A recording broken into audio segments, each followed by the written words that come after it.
নমস্কার বন্ধুরা, simple cuisine with রুমকির চ্যানেলে সবাইকে স্বাগত। আজ বানাবো একদম ঘরোয়া গ্রাম্য স্বাদ ও গন্ধে ভরা একটি রেসিপি, কাতলা মাছের লাউ পাতুরি।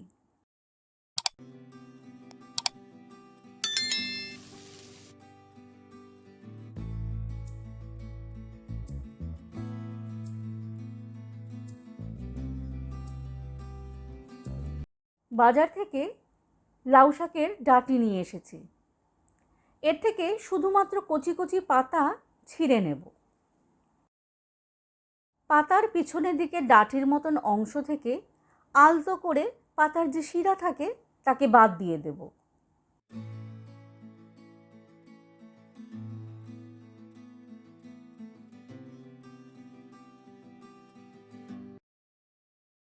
পাতাকে ভালো করে ধুয়ে জল ঝরিয়ে নেব।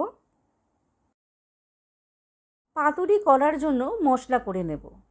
1 টেবিল চামচ কালো সর্ষে, সাথে হাফ টেবিল চামচ হলুদ সর্ষে শিলে বেটে নেব। 1.5 টেবিল চামচ একসাথে আরও বেটে নেব পোস্ত। এখানে কালো সর্ষের থেকে হলুদ সর্ষে একটু কম হতে হবে। মাছের পিস অনুযায়ী 2টি কাঁচা লঙ্কা দেব আর দেব ছোট 3 কুলি রসুন।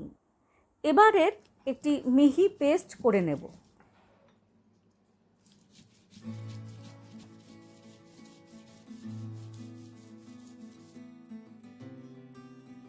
ভালো করে দেখতে থাকুন। মাছে কিন্তু আমি আরেকটি মিশ্রণ দেব, সেটি মিস করলে কিন্তু হবে না। হয়ে গেল সর্ষে বাটা। আমার প্রয়োজন হিসেবে কাতলা মাছের 4 পিস পেটি আমি নিয়েছি। চেষ্টা করবেন এই পাতুরি করতে মাছের পেটের দিকের অংশই নিতে। মাছে দেব স্বাদ অনুসারে নুন, হলুদ আর সর্ষে ও পোস্ত বাটা।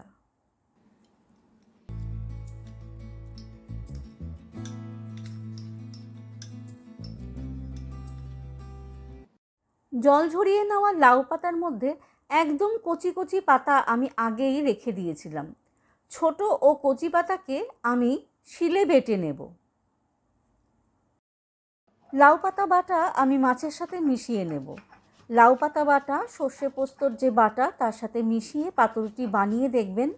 পাতুরির গন্ধটাই রেসিপির প্রাণ, আর স্বাদ হলো আসল জাদু।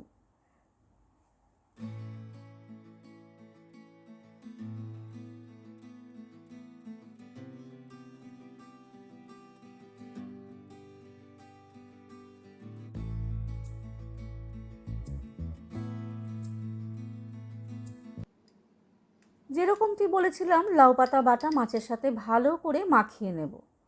সম্পূর্ণ মাখানো হয়ে গেলে ম্যারিনেট করে রাখার এই মাছকে কিছুক্ষণের জন্য রেস্টে রেখে দেব।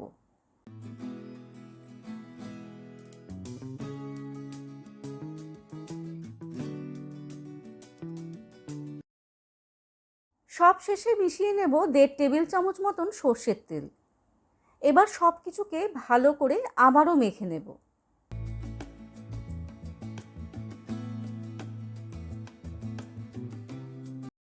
এরপর একটির পর একটি পাতা, মোট 2টি পাতার মাঝখানে একটি মাছের পিস দিয়ে তার উপরে কিছুটা ম্যারিনেট করা মশলা দিয়ে দেব।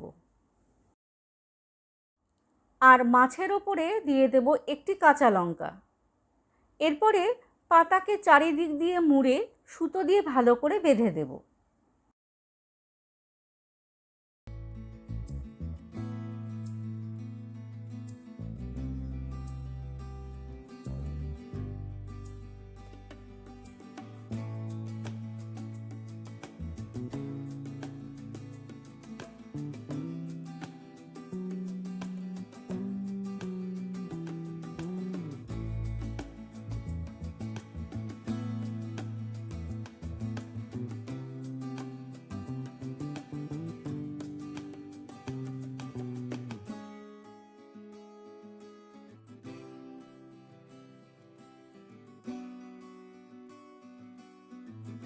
গ্যাসের ওপরে কড়াই বসিয়ে দিয়েছি। দিয়ে দেব 1 টেবিল চামচ মতন সর্ষের তেল। তেল গরম হলে একটি একটি পাতুরি কড়াইতে দিয়ে দেব। গ্যাসের ফ্লেম লো করে ঢাকা দিয়ে কুক করে নেব 10 থেকে 15 মিনিট। মাঝে অবশ্য 2-1 বার এপিট ওপিট করে উল্টে দেব।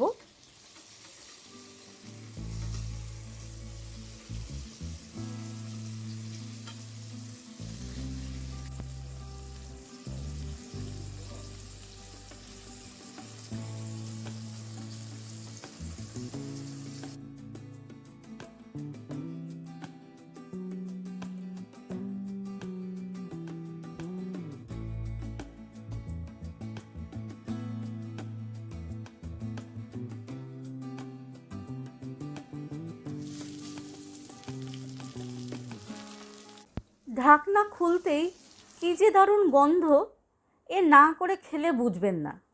আমার এই কাতলা মাছের লাউ পাতুরি একদম তৈরি। এবার আমি গরম গরম ভাতের সাথে সার্ভ করব। রেসিপিটি যদি ভালো লেগে থাকে তাহলে লাইক, শেয়ার আর সাবস্ক্রাইব করতে ভুলবেন না। আবারও আসছি আরেকটি রান্না নিয়ে খুব তাড়াতাড়ি। ততদিন ভালো থাকবেন, সুস্থ থাকবেন। নমস্কার।